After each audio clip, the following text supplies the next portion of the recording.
You had a bad day. Your boss was rude. Your relationship is weird. The traffic was inhuman.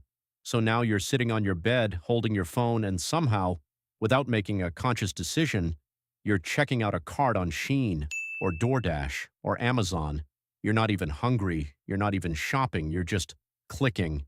And then the package arrives in 3 days, and you feel nothing, and then you're sad again. Welcome to the most expensive coping mechanism humans have ever invented. And the worst part? It's not your fault. Today, we're going to look at the actual neuroscience of why your brain literally orders you to spend money the moment you feel anything bad, and why no amount of willpower is going to fix it on its own. Let's start with a phrase you've heard your whole life: retail therapy. Sounds harmless, doesn't it? Cute even, like a little reward for surviving a hard week. The phrase actually first showed up in a Chicago Tribune article in 1986, and the marketing world has not let it go since. There's just one small problem. Real therapy is usually expensive, but at least it works. Retail therapy is also expensive, but it actively makes you worse. A 2014 study from the University of Michigan tracked people's emotional state before, during, and after retail therapy shopping sprees. The results were brutal. The good feeling lasted on average 11 minutes. 11. Then the guilt hit. Then the regret hit. Then the anxiety about the bank balance hit. And then, here's the kicker, they wanted to shop again to feel better about the shopping they just did. 11 minutes of joy followed by hours of regret and a credit card bill. Honestly, even drugs are more efficient. So why does this happen? Why does sadness specifically trigger spending? It comes down to two chemicals fighting inside your skull right now. The first one is cortisol. Cortisol is your stress hormone.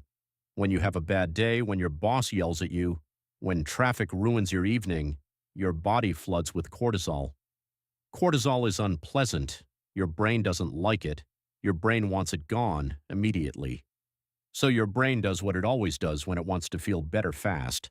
It goes looking for dopamine. And here's where the trap closes. Researchers at the University of Melbourne found that the act of clicking "Add to Cart" releases a measurable spike of dopamine. Not opening the package, not using the product, the click itself. So your stressed out brain has just learned a magic trick. Feel bad? Click. Get dopamine. Feel less bad. Repeat. Your brain is essentially a toddler who just discovered the cookie jar.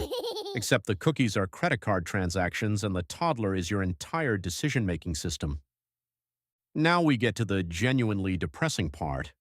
When you're sad, your prefrontal cortex, the rational adult part of your brain, actually gets weaker. This isn't a metaphor. Real brain scans show reduced activity in the prefrontal cortex during emotional distress, which means the part of you that would normally say, "Hold on, do you really need another candle?" is literally offline. Meanwhile, your amygdala, the panicky emotional part of your brain, gets louder. So the smart part is sleeping and the dramatic part is screaming. And then you wonder why you bought a $200 air fryer at midnight. That air fryer wasn't a decision, it was a symptom. Studies from Harvard's Department of Psychology have shown that sad people are willing to pay up to 4 times more for the same item compared to emotionally neutral people. 4 times. The exact same product. The only thing that changed was the emotional state of the buyer. Companies don't even need to discount things for sad people. Sad people will pay full price plus tax plus expedited shipping just to feel something. Here's something even darker. The reason emotional spending feels so necessary in the moment isn't really about the thing you're buying. It's about the absence of joy in your actual life. Psychologists call it compensatory consumption. When something important is missing, connection, validation, purpose, meaning, your brain tries to plug the hole with a thing, anything. The bigger the missing piece, the bigger the thing. That's why people who feel invisible at work buy luxury watches. Why people in lonely relationships buy designer bags. Why people with no real hobbies have closets full of unused fitness equipment. The purchase is never about the purchase, it's about the gap. Now here's the part that should make you furious. Companies know all of this, and they use it aggressively. There's an entire industry called emotional analytics, which exists specifically to detect when you are sad and serve you ads at exactly that moment. Your phone tracks your typing speed, your scroll patterns, the time you go to bed, what music you listen to, what you've been searching. Algorithms can predict you're emotionally vulnerable with shocking accuracy, sometimes before you even realize it. In 2017, leaked internal documents from Facebook revealed the company had a system to identify when teenagers felt worthless or insecure, so advertisers could target them at peak vulnerability. They literally pitched advertisers on the ability to reach teens at the exact moment those teens felt the worst about themselves. That isn't a conspiracy theory. That's a leaked sales document. And we're worried about AI taking over. AI took over years ago. We just kept giving it permissions on our phones. So when you're feeling down at 11 p.m. and Instagram suddenly shows you the perfect ad for that thing you didn't even know you wanted, that's not a coincidence. That's a kill shot. The system has been waiting for this moment. It saw your slow scroll on the breakup post. It noticed you opened the messaging app and closed it 3 times.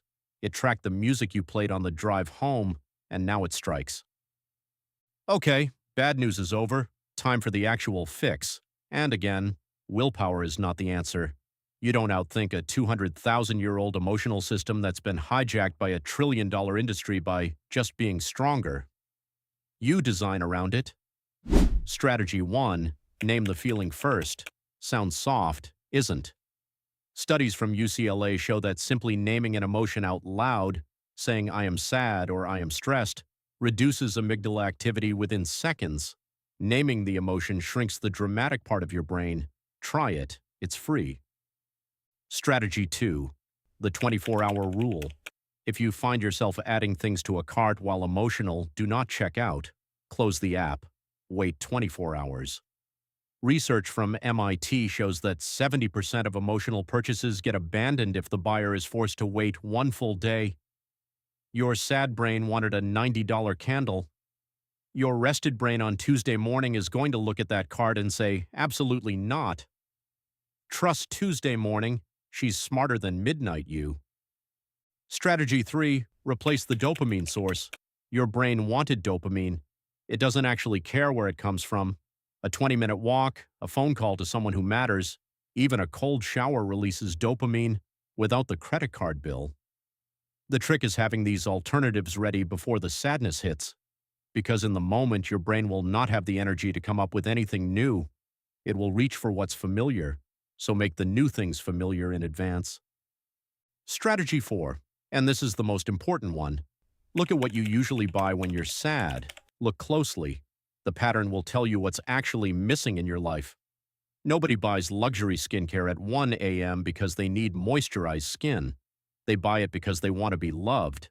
Nobody buys a gaming console during a bad week because they need entertainment. They buy it because they want to escape. The receipt is not the receipt. It's a confession. So next time you feel that pull, that quiet hand reaching for your phone after a bad day, don't fight it. Just notice it. Ask yourself one question. What am I actually trying to feel right now? Not buy. Feel. Because the thing you're trying to feel almost never lives inside a cardboard box. It lives in places you stopped going, in conversations you stopped having, in parts of yourself you've been too busy or too tired to take care of.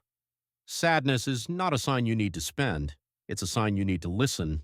And we're not very good at listening anymore, so we click instead. If this video hit somewhere uncomfortable, subscribe, because next week we're going to look at something even worse. Why poor people and rich people literally have different brains. Yes, different. And it's not what you think.